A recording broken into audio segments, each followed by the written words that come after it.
A comienzo de este mes, el Tribunal de Casación de Roma ratificó las sentencias de 2019 que condenaron a cadena perpetua a represores latinoamericanos por el asesinato y desaparición de 42 ciudadanos de origen italiano en el marco del Plan Cóndor. Este juicio comenzó en el año 1999 en Roma, cuando 5 mujeres compañeras o madres de desaparecidos de origen italiano presentaron una denuncia ante esta fiscalía y tras más de 15 años de investigación, el juicio oral y público comenzó en 2015. ¿Qué implicó la coordinación entre los estados durante las dictaduras latinoamericanas y cómo fue el proceso de este juicio? Hoy, en la letra chica, la sentencia del Cóndor.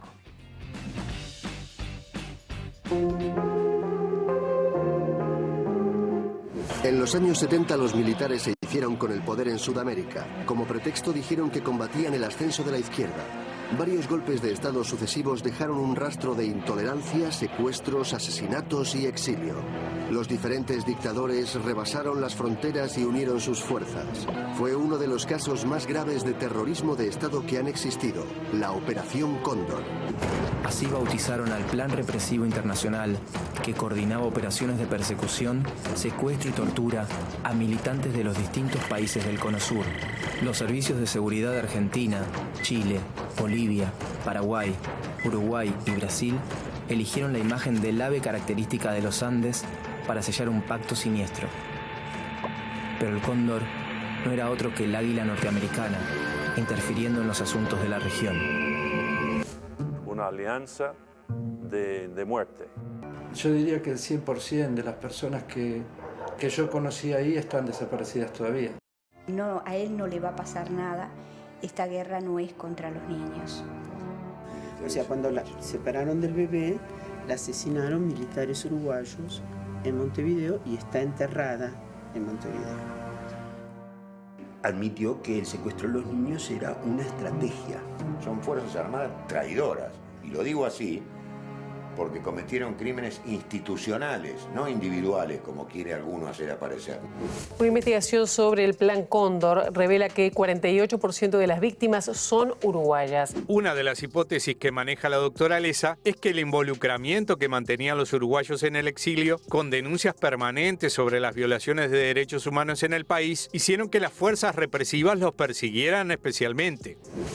Una vez más, para aquellos que ponen en duda la Operación Cóndor, para aquellos que ponen en duda que el periodo de terrorismo de Estado fue articulado, fue una asociación para delinquir que transgredió las fronteras, que involucró a terroristas de Estado de uno y otro país y que se explayó en una locura de muerte por muy distintos países. Bueno, aquí volvemos a tener nuevamente una confirmación plena, una confirmación documentada. La Corte Suprema de Roma condenó a cadena perpetua a todos los militares latinoamericanos involucrados en crímenes del Plan Cóndor, que estaban en esta mega causa.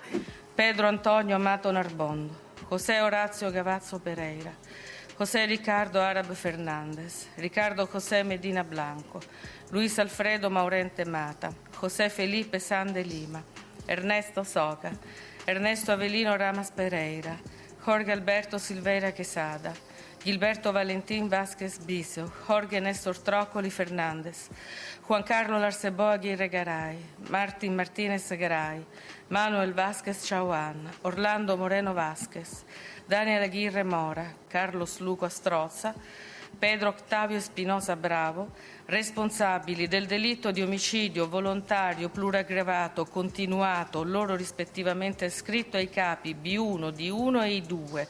Las primeras denuncias se presentaron el 9 de junio de 1999, hace 22 años y un mes.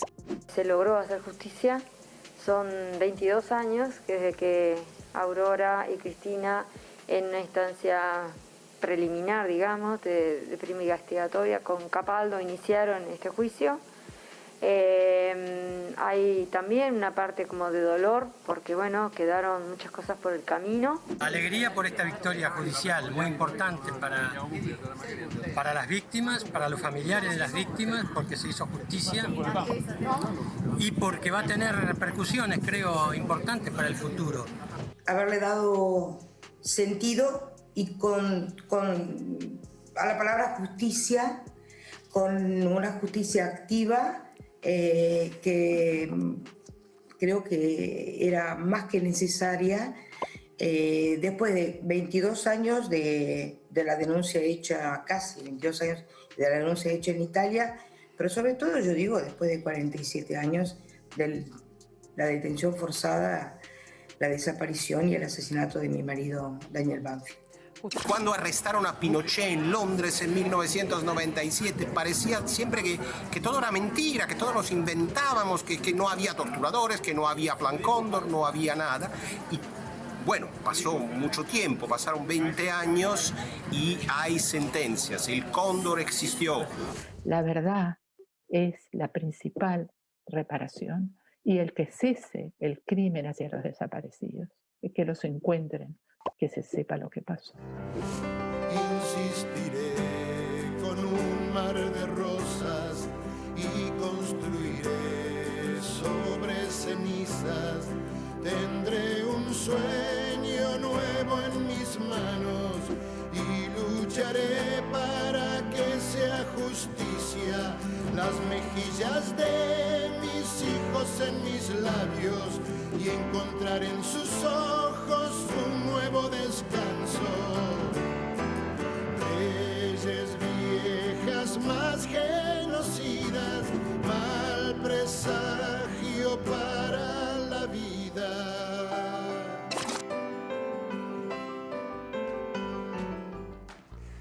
Buenas noches, bienvenidos a esta nueva propuesta de La Letra Chica. Como decíamos al principio, varios represores que tuvieron diferentes responsabilidades en las dictaduras latinoamericanas fueron condenados a cadena perpetua por la justicia italiana, en un pronunciamiento que responde a la apelación presentada por las defensas de 14 imputados en este juicio. De estos 14 imputados, 9 residen en Uruguay, 1 en Brasil, 3 en Chile, 1 en Italia. Jorge Trócoli, oficial retirado de la Armada Uruguaya con nacionalidad italiana, quien huyó de Uruguay en el 2007, fugándose de la justicia. Ahora Trócoli fue el único imputado que fue juzgado en presencia. Además de Trócoli, hay una cantidad de militares uruguayos involucrados, y voy a leerlos. José Arab, José Nino Gavazo, fallecido, Juan Carlos Larcebó, Pedro Antonio Mato, Luis Maurente Mata, fallecido también, Ricardo Medina, Ernesto Avelino Ramas, José San de Lima, Jorge Silveira, Ernesto Soca, Gilberto Vázquez y el civil y ex canciller José Carlos Blanco. Para conversar sobre el camino que se recorrió durante estos años en la justicia italiana, recibimos con mucho gusto a Graciela Borelli, querellante de este juicio de Roma y hermana del desaparecido Raúl Borelli. Graciela, bienvenida. Muchas gracias. Bueno, muchas gracias, buenas noches. Lo primero que quiero decirles es agradecerles por la sensibilidad y preocupación que siempre han mostrado por el tema, de que esté presente el tema de nuestros familiares, aunque ya es un tema, el de los desaparecidos, que nos trasciende a los familiares, es un reclamo de verdad y justicia que lo ha hecho suya una gran parte de la sociedad, pero les agradezco mucho este espacio que nos dan. Un placer, Graciela. Si te parece, vamos a arrancar por el principio. ¿Cómo arrancó esto y por qué se decidió ir a Italia con esta denuncia? Bueno, yo quisiera breve decir lo de mi hermano. Raúl tenía 23 años y era militante de los grupos de Acción Unificadora, GAU, y estaba en la Argentina exiliado 2 años antes. Y en el 77 se desata una ola represiva brutal contra los GAU acá en Uruguay, que a mando del FUSNA, de los fusileros navales, donde el S2, el Servicio de Inteligencia, el jefe era Jorge Trócoli. Aquí detienen a decenas de militantes y en el curso de un mes y poco hacen un operativo en la Argentina. Y digo que hacen un operativo porque está documentado que participó la Policía Provincial de Buenos Aires, que participó el CID, que era quien operaba en el exterior, y militares oficiales del FUSNA, porque hace unos años se encontraron registros de vuelo de Trócoli y 3 más, el mismo día que comenzaron los secuestros en la Argentina. Allí secuestraron a 14 militantes del GAU y 12 militantes de otras agrupaciones políticas. Y nosotros desde ese momento, bueno, el 16 de mayo desaparecen del Pozo de Banfield, reconstruimos por testimonios de sobrevivientes el periplo que pasaron en los pozos clandestinos de tortura y exterminio, que fueron Banfield y Quilmes. En Quilmes los torturaban salvajemente y en Banfield era como el depósito que iban y venían a Quilmes, además de que Banfield operó como una maternidad clandestina y 3 de las chicas tuvieron sus hijos sobre una parrilla atadas, se los apropiaron y bueno. Condiciones, digamos, que yo digo, ni la peor pesadilla que puedas tener, te lo podés imaginar, y por eso son crímenes gravísimos contra el ser humano, ¿no? Esa es la historia y por eso Trócoli, responsable directo junto a otros, junto al Arcebó y otros, del secuestro de mi hermano y estos compañeros. Cuando estas madres y esposas, Cristina Miura y Aurora Meloni, a quien les agradezco profundamente, porque fueron ellas las que iniciaron un poco como sugerencia de Felipe Michelini, lo dijeron ahora, Pinochet lo habían detenido, es decir, que era posible pensar en una justicia fuera de fronteras. En nuestros países reinaba totalmente la impunidad y la justicia italiana permitía, la jurisprudencia permitía investigar los asesinatos de víctimas italianas fuera de fronteras y además hacer los juicios con imputados en ausencia. 2 condiciones que eran fundamentales. Y si bien el delito de desaparición forzada todavía no está dentro de la jurisprudencia, ellos fueron condenados por múltiples homicidios pluriagravados, continuados, etcétera, que no prescriben en Italia. Por eso pudieron ser condenados. Y entonces después de eso nos fuimos uniendo diferentes familiares de Uruguay, de Chile, de Bolivia, de Perú. Los argentinos quisieron hacer los juicios en su país. Y bueno, el Estado italiano fue parte civil. Varias organizaciones sindicales y partidos políticos de Italia, el Partido Democrático también. Ellos también colaboraron con nosotros familiares en solventar gastos o algún honorario de los abogados, a quien también le tengo que agradecer todos, ¿no? Muchísimo, porque muchos trabajaron en forma honoraria, con una gran profesionalidad, y bueno, gracias a ellos estamos donde estamos. El Estado uruguayo, ¿en qué ayudó en todo esto? El Estado uruguayo se incorpora más tarde como parte civil, creo que fue sobre el 2008, cuando hubo un problema en la embajada que no cumplió con los plazos de extradición con Trócoli que estaba preso tuvo que ser liberado. Entonces ahí el Estado uruguayo se hace parte civil y de ahí en adelante contrata. ¿Qué quiere decir parte civil? Es una parte querellante. Está. Como si fuera otra persona. Exactamente. Bien. Y de ahí en adelante hubo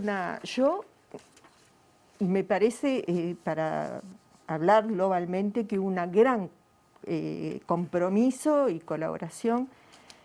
Hubieron 2 abogados, uno hasta la primera sentencia y después se contrató a otro. Quizás las estrategias del abogado no hayan sido, fue muy crítica, pero eso creo que a esta altura no importa. Lo importante es que sí, que puso todo a disposición, la Secretaría del pasado reciente, los investigadores, los historiadores, organizaciones, la Secretaría de Derechos Humanos del PIT-CNT, el Observatorio, los familiares, decenas de personas que también creo que a quien tenemos que agradecer, colaboraron en la búsqueda en el estudio de archivos, en la búsqueda de cualquier prueba que pudiera servir a la Fiscalía para probar. Ahora, Graciela, el juicio oral y público arrancó en el 2015. Sí. Pero ¿cómo fueron los años previos? Los años de investigación, los años de recabar datos. ¿Les fue sencillo? ¿Cómo se organizaban? No. Los años previos, a ver, familiares siempre busco. Claro. Donde pude y como pudo. De hecho, yo en aquel momento, cuando Familiares, que yo no estaba, publicó el libro con todos los datos de los desaparecidos, a mí me parece que fue un trabajo de un valor excepcional el buscar a todos los desaparecidos, todos sus datos biográficos, las circunstancias, los testimonios que había, porque todo lo que nosotros conocíamos hasta ese momento era a partir de testimonios de sobrevivientes. Y después de la Comisión para la Paz, que se crea una Secretaría de Seguimiento, y después, bueno, el Grupo de Verdad y Justicia, ahí como que se centraliza mucho mejor el estudio de la información, de los archivos que hay, pero digo, los archivos que hay sirvieron en muchas cosas. Por ejemplo, esto de documentar los vuelos de Trócoli y 3 oficiales más cuando empiezan los secuestros.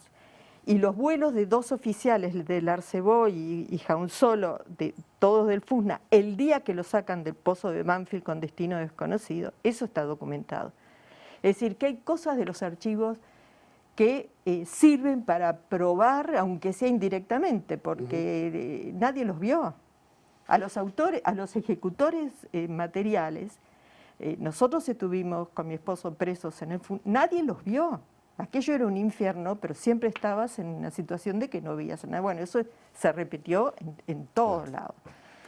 Y bueno, después se centralizó y bueno, yo creo que quedan archivos por descubrir, por entregar. Ahora no sé, la institución Nacional de Derechos Humanos en que recae ahora la responsabilidad por ley de continuar la búsqueda, que yo confío mucho en lo que están haciendo realmente. Encontraron los archivos de los vuelos, fundamental, porque nosotros no sabemos qué pasó. Por eso, esto de la justicia, a ver, ¿qué es lo que sentí yo con el resultado del juicio? Yo no puedo decir que sentí alegría. Yo creo que lo que más sentimos fue un alivio tremendo de que se hubiera hecho justicia, que se los condenara.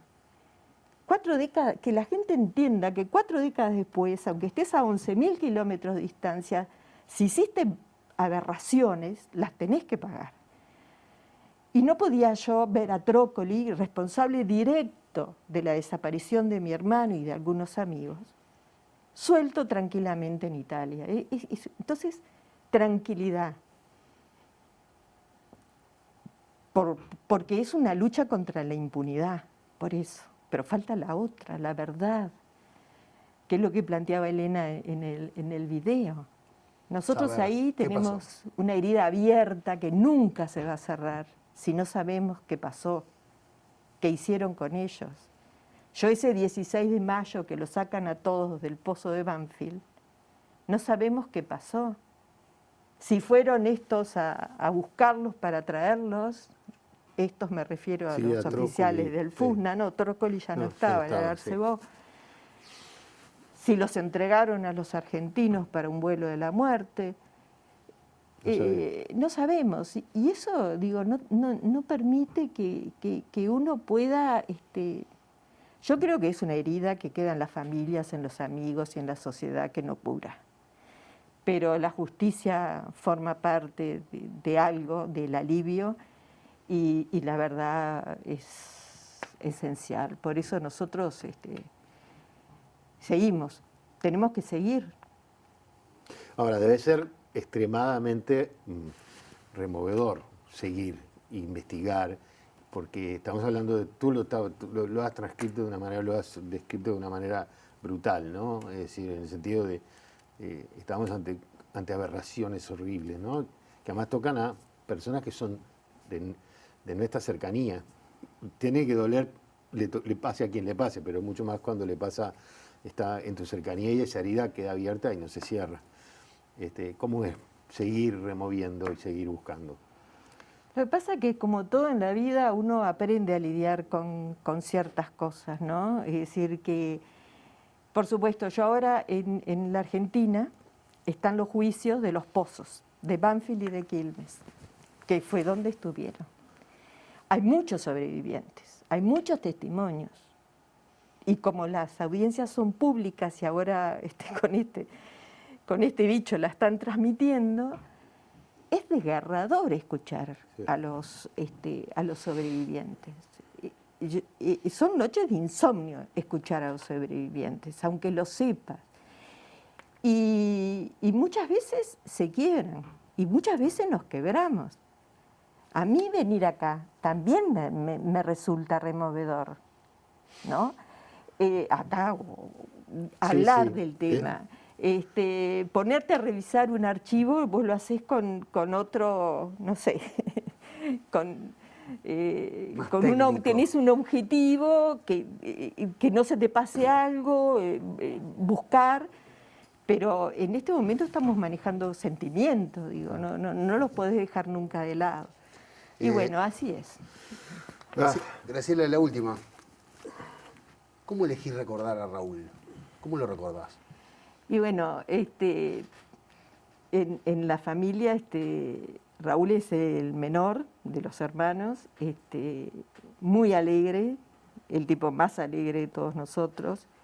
Éramos muy amigos porque compartíamos con mi esposo, con él, muchas cosas. No lo idealizo, porque uno tiende a idealizar a las personas que no están. Pero los amigos lo recuerdan así, un tipo alegre y un tipo con mucha energía, con muchas ganas de vivir, con muchas ganas de cambiar las cosas, que un poco compartíamos todos en ese momento, ¿no?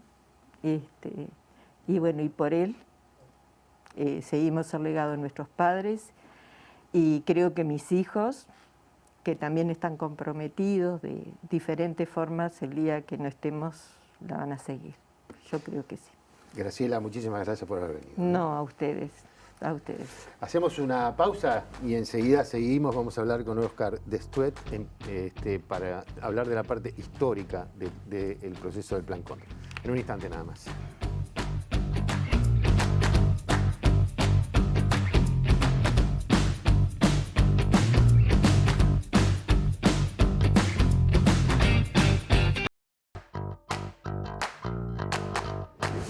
Este juicio reconoce cómo existió este Plan Cóndor, cómo los países, los estados criminales de América del Sur habían coordinado sus políticas represivas a nivel transnacional, porque recordamos aquí hay víctimas ítalo-chilenas, ítalo-uruguayas, ítalo-argentinas y ciudadanos uruguayos. Entonces realmente nos muestra el alcance del plan regional de terror. Y ahora con esta sentencia definitiva esperamos la sentencia definitiva de Argentina y de Chile también. Ayer escuchábamos a la investigadora de la Universidad de Oxford, Francesca Lessa, que hablaba sobre, tras la sentencia que se procesó en Roma, haciendo referencia al alcance del Plan Cóndor. De esto se ha hablado muchas veces, ¿verdad?, de las atrocidades que se cometieron, pero de alguna manera la sentencia de Roma nos lo presenta totalmente y nos demuestra que sí que existía, que era algo que mucha gente incluso en algún momento no creía, ¿no? Y la coordinación existente entre las fuerzas represoras de los países del Cono Sur. Para conocer más sobre esto, recibimos al profesor de Historia, Óscar Destuet. ¿Está bien dicho Destuet? Destuet, está bien. Diplomado en estudios sobre procesos sociales, genocidas y testigo técnico de este juicio en Roma. Óscar, bueno, el Plan Cóndor, ¿no? Es algo que parece ser una cosa como que no es creíble. Pero ¿qué era el Plan Cóndor? Bueno, en primer lugar, muchísimas gracias por la invitación, por compartir con ustedes. El plano operativo Cóndor, Operativa Cóndor, fue un acuerdo entre estados y una red de países latinoamericanos de espionaje y algo diferencial a otros planes que existieron en nuestro continente de las agencias de inteligencia.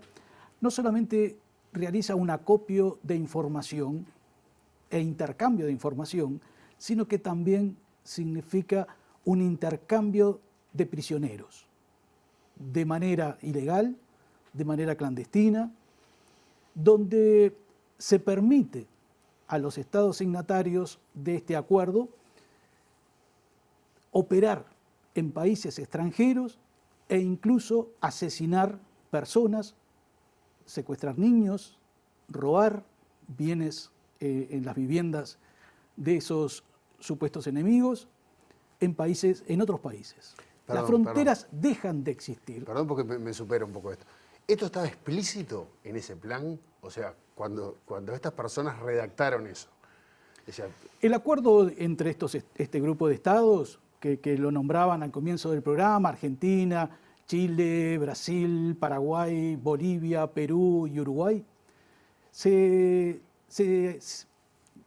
desarrolló durante la Conferencia de Ejércitos Americanos en noviembre de 1975 en Santiago de Chile.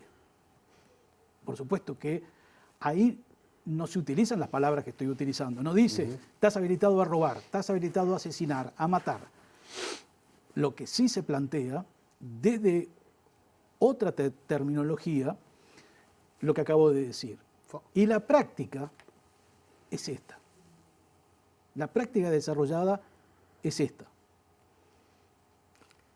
Ahora, estamos hablando de coordinación entre estados, algo que es habitual, pero no para estas cosas, afortunadamente. Pero ¿qué implica este tipo de coordinación? Y nos gustaría que nos nombres algunos de los planes que se llevaron a cabo durante estos acuerdos, digamos, entre estados para cometer crímenes.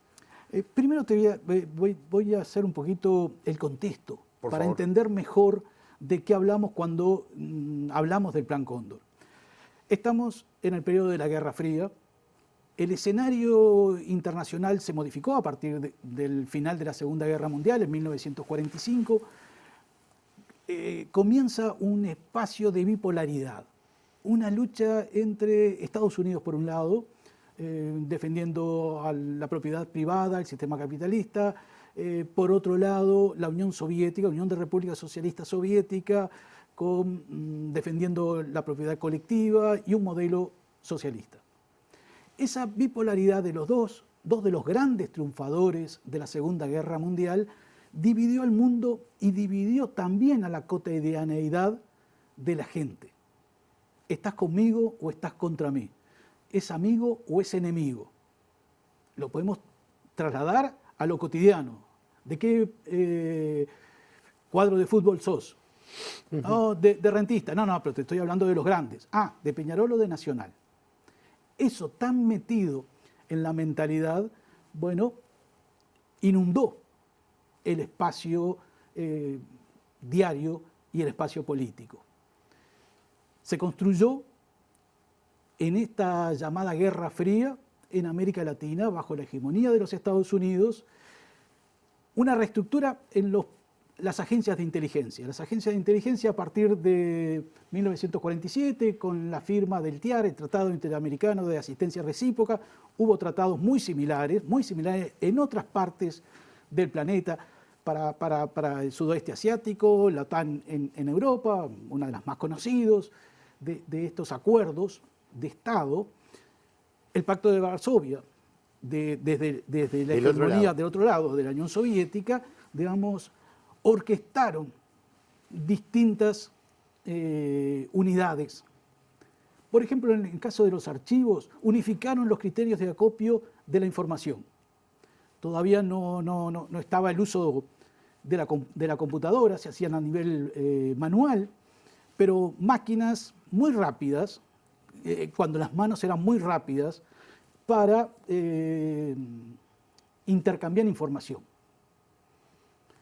Al tener ese acopio de información, un formato similar en Guatemala, en México, en Argentina, en Chile, en Uruguay, habilitaba ese intercambio informativo. Esto va a ser bien importante, estamos hablando de los años 40, 50, 60, pero muy importante para la configuración, la eficacia de lo que va a ser este salto en calidad, por decirlo de alguna manera, que significó el Plan Cóndor. Hubo acuerdos bilaterales, país con país, agencia con agencia. La conflictividad de la década de los 60 modificó esas necesidades y en el 75 se realiza este acuerdo que rompe fronteras. Estados Unidos no es signatario de este acuerdo, pero es el Estado que está detrás de este acuerdo. Recordemos que se habían fundado desde los 50, digamos, agencias especializadas de los Estados Unidos para la contrainsurgencia en América Latina, escuelas de inteligencia en Panamá u otras en Estados Unidos, donde oficiales latinoamericanos van a estudiar, pero se encuentran también. Eso también va a ser un aspecto trascendente, se encuentran, se conocen. Trócoli va a ser asesor de la ESMA, de la Escuela Superior de Mecánica de la Armada en Buenos Aires, en el año 74. ¿Quiénes van a ser los alumnos de Trócoli? Los famosos represores de la ESMA de los años 70. Esa situación de intercambio de información, de experiencias, bueno, va sedimentando este nuevo proyecto de coordinación que Uruguay va a tener en víctimas una cantidad, un porcentaje significativo de víctimas, y Argentina va a significar un espacio territorial importantísimo en el desarrollo de los espacios represivos. Recordemos que Argentina, su golpe de Estado es tardío en relación al de Uruguay y al de Chile, que son los dos del año 73, Uruguay en junio, Chile septiembre, 11 de septiembre, Argentina recién en el año 76, 24 de marzo de 76 es cuando se da Videla, da el golpe de Estado.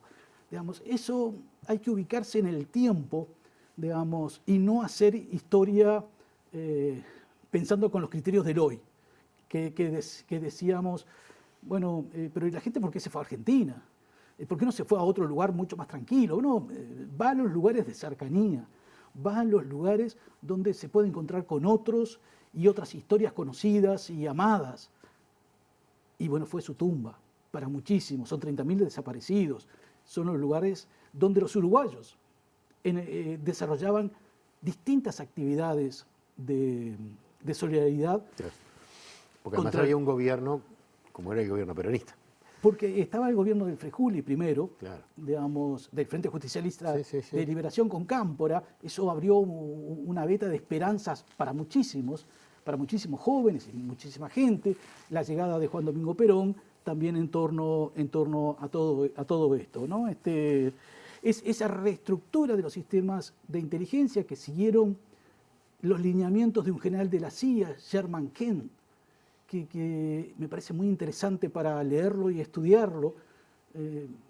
Yo busqué por todos lados su bibliografía hasta que el Ministerio de Defensa accedió a entregarme una fotocopia porque tenían varios ejemplares en la Escuela de Inteligencia actual. Y eso fue recién en 2006, 2007 aproximadamente. Tú decías, desaparecen las fronteras, yo soy de la Fuerza Represora del Uruguay, voy a la Argentina, rapto, torturo, asesino, robo, o me traigo, como pasó.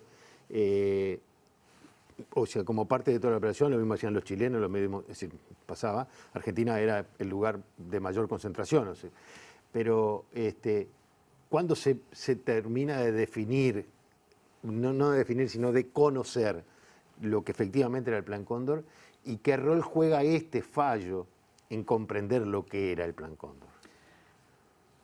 La coordinación represiva se conocía. Cuando se descubren los archivos, los llamados archivos del terror en la Asunción del Paraguay, ahí estaban tirados en una comisaría en las afueras de Asunción, una cantidad de documentación. Del análisis de esa documentación se empiezan a extraer documentos que revelan lo que es esta nueva etapa de coordinación represiva, el Plan Cóndor.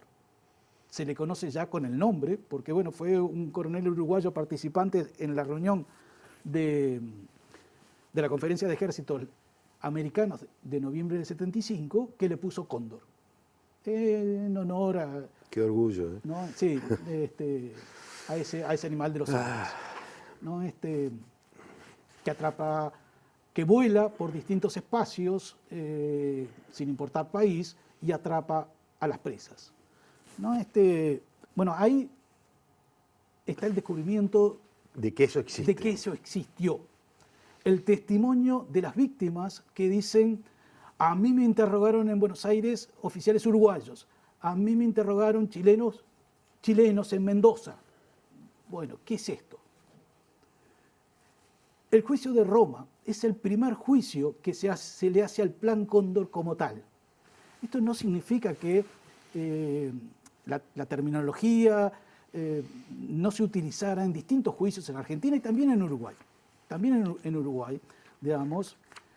Pero la diferencia radica en que en este juicio de Roma está en el banquillo de los acusados experiencias, testimonios, dramas vividos en las diferentes regiones y países que realizaron ese acuerdo del año 75. El reconocimiento parte del testimonio de las víctimas, de sus familiares y de la documentación presentada. Recordemos que es un juicio penal, donde el valor de la voz de la víctima, desde el año 61, con el juicio Eichmann, que fue el primero, donde presentó 100 testimonios de sobrevivientes del Holocausto, de los campos de concentración, que relataron, contaron su vivencia. Este es otro que realiza lo mismo, pero juntos presentamos documentación, archivos escritos que avalan la voz. Claro. Es mucho más contundente. Y es extremadamente contundente, porque no es que ajustamos la presentación de archivos a la voz de los testimoniantes, sino que son caminos paralelos que se entrecruzan y se confirman uno con el otro. Ese es un gran mérito que va a tener, un mérito desde el punto de vista histórico que va a tener el juicio de Roma. Ahora, Oscar, la última, y desde ya te agradecemos. En 2015 estuviste en Roma. Sí. Y participaste como testigo técnico de la Fiscalía Italiana. ¿Cuáles fueron tus aportes en esa ocasión? Mira, en primer lugar, algunos se preguntarán, ¿y qué es esto de testigo técnico? Para la legislación italiana, eso existe en otros lugares, en otras legislaciones penales también, es aquel que da fe de lo que leyó, de lo que escuchó. A diferencia del testigo víctima, que es aquel que dice: yo estuve ahí. Yo no estuve en un campo de exterminio, de concentración, de reclusión clandestino.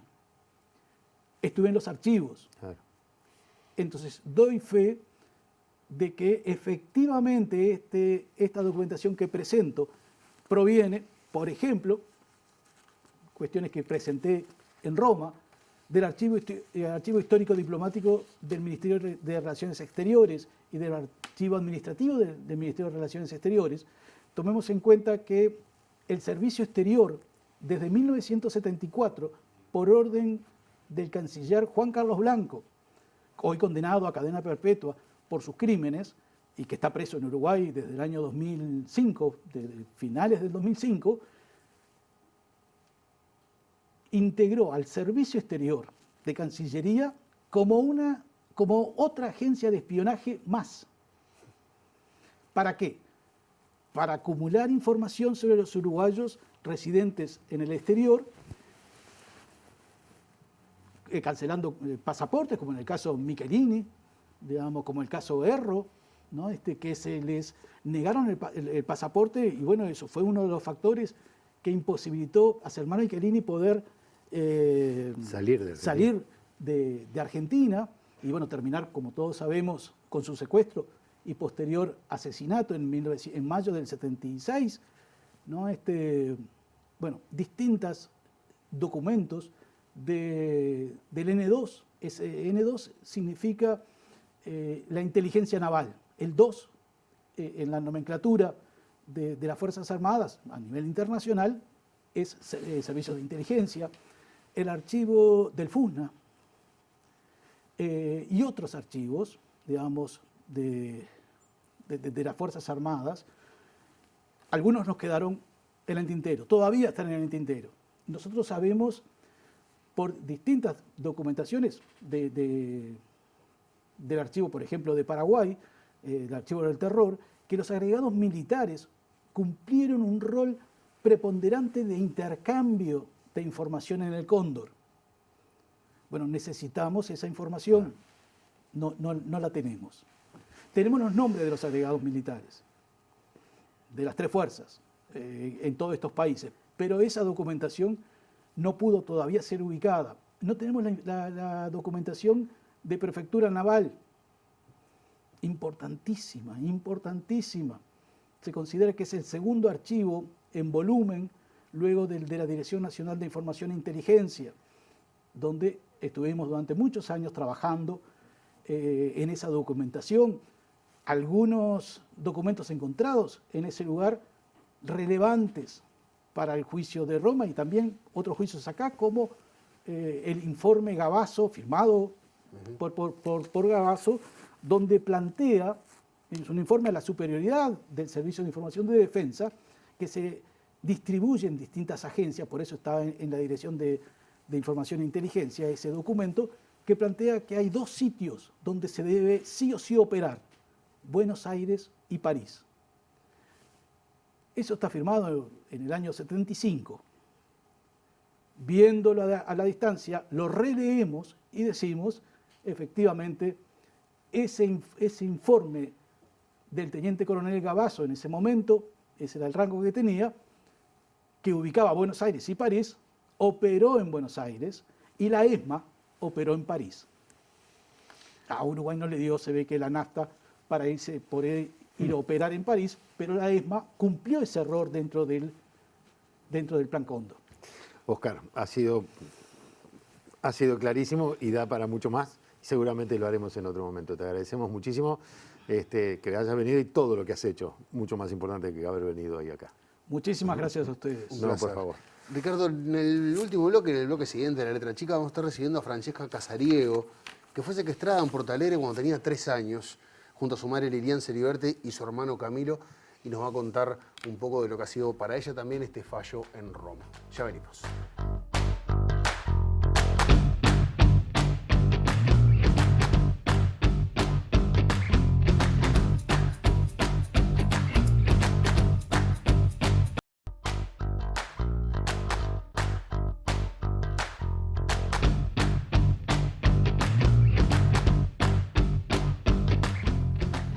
¿Hasta dónde es capaz de llegar una coordinación entre las dictaduras latinoamericanas? Bueno, por lo que nos contaba Oscar, nada nos va a poder sorprender de acá en adelante.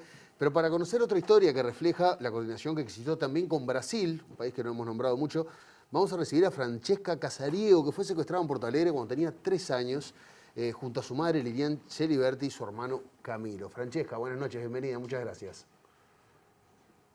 Gracias a ustedes. Francesca, hemos tocado varias aristas de lo que es este juicio en Roma por el Plan Cóndor, pero nos gustaría saber algo de tu caso en particular. ¿Qué pasó aquel día del secuestro y qué es lo que saben hoy de esa coordinación para que militares uruguayos llegaran hasta Porto Alegre? Bueno, el 12 de noviembre del 78 nosotros vivíamos con mi madre, Lilian Celiberti, Camilo Casariego y Universindo Rodríguez. Ellos trabajaban en el PPP y un poco la tarea era también denunciar la violación de los derechos humanos que estaba cometiéndose en Uruguay y en Argentina principalmente, y con una conexión internacional para denunciar internacionalmente todas las desapariciones. Mi madre es detenida en la rodoviaria y bueno, y es conducida al apartamento donde nos encontrábamos con mi hermano y Universindo. Era domingo, nosotros jugábamos como niños y bueno, fuimos secuestrados, fuimos llevados al departamento militar de Aldop en Brasil, y en realidad ahí enseguida se notó que había una coordinación, ya que estaba Giannone presente. Mi madre lo conocía porque la había detenido antes. Nosotros nos habíamos sido exiliados a Italia y después habíamos vuelto a Brasil a vivir. Y ahí pasamos como el primer día ahí, nos llevaron y ya nos trajeron ilegalmente a Uruguay. Mi madre tuvo como la certeza de que ese traslado ilegal era camino a la muerte, y entonces dijo que en varios días iba a recibir una visita de sus compañeros y se aferró a la coordinación que tenían y a la militancia que venían desarrollando, y confió en que se iban a dar cuenta que algo estaba pasando, ¿no? Ellos tenían una coordinación y se comunicaban asiduamente, eran muy conscientes de la situación que estaban viviendo. Esto fue en el 78, hacía varios años que compañeras y compañeros estaban desapareciendo en Argentina. Entonces la imagen del desaparecido ya existía y estuvo como muy claro así y ahí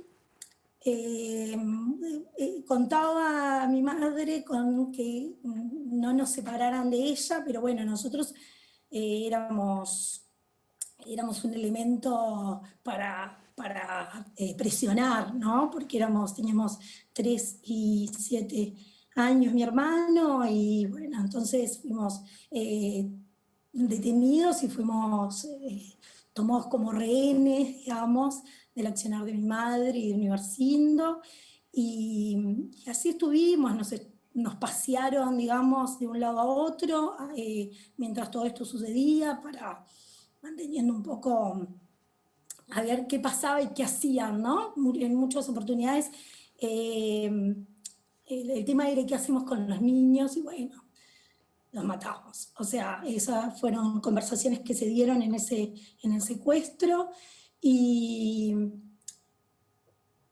por suerte o por toda el trabajo y el conocimiento y la confianza en esa estructura de militancia que habían construido, es que efectivamente en Brasil había una particularidad con el resto de las dictaduras en Latinoamérica, era que en ese momento que pasó nuestro secuestro, había una apertura, una semiapertura, pero había libertad de prensa, ¿no? Sí, era importante. Y gracias a eso es que nos fuimos desaparecidos, y somos los únicos, si no me equivoco, del Plan Cóndor un operativo del Plan Cóndor que falló, ¿no? Que no se logró el objetivo que hubiera llevado a la muerte, por lo menos del resto. Creo que quizás yo era demasiado chiquita y entonces me hubieran regalado alguna de esas cosas que hicieron. Ahora, Francesca, agradecerte muchísimo, pero ¿qué te pasó con la sentencia? Con esta condena a cadena perpetua de todos estos represores. Anímicamente, ¿qué te pasó?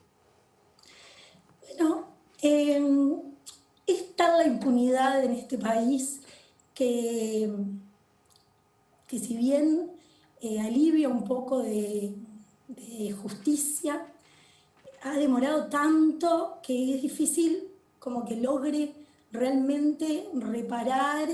Es fundamental la justicia, ¿no? Que quede claro, quiero que quede claro este punto, es fundamental, necesitamos mucha más justicia. Pero está demorando demasiado, o sea, estos hechos pasaron hace 40 años. La impunidad biológica que genera a los represores, los torturadores, vivieron toda su vida en libertad prácticamente. Estamos agarrando, ahí de la sentencia habían algunos sentenciados que ni siquiera llegaron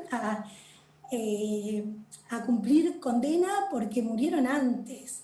Y entonces eso denota como la injusticia, la impunidad total, y esta, o sea, un juicio que duró 20 años, no sé, es como, nosotros, digo, por ejemplo, por este caso, también hay un juicio y desde el 86 y nada, la justicia uruguaya todavía no ha dado resultados, ¿no? Entonces es como si bien eso, como da un poco de alivio el hecho de que se empiece a hacer justicia, porque es fundamental para construir un futuro y un nunca más, la posibilidad de pensar en un nunca más. Sin justicia es imposible no sé de qué aferrarnos para pensar que estos hechos no se van a volver a cometer. Yo creo que es importante que los jóvenes que eligen el camino militar sepan que si mañana hay una dictadura van a ser castigados y que hay un límite en el accionar.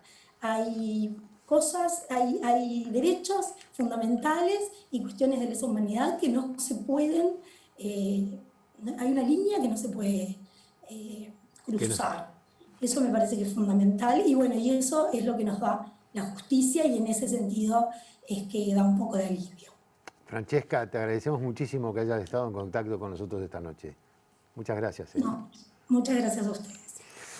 Bueno, Ricardo, nos vamos. Queda mucho por saber, ¿no? Queda muchísimo, pero lo hablábamos recién con Óscar. Es tan interesante todo que esto debería ser mucho más público, deberíamos conversar mucho más sobre este tema. Yo voy a hacer publicidad, se acaba de publicar una nueva edición de Las cenizas del cóndor de Fernando Butazzoni, que es una extraordinaria investigación e historia que toma todo el tema del Plan Cóndor y que ayuda a entender todo este fenómeno que hoy quisimos transmitir. No se vayan, que se viene un nuevo programa de relatos. Hoy, Use y Tire. Nuestra amiga Ana Laura Pérez va a estar hablando de consumo, qué es la economía circular. Bueno, quédense en la pantalla de TV Ciudad con un gran programa de relatos.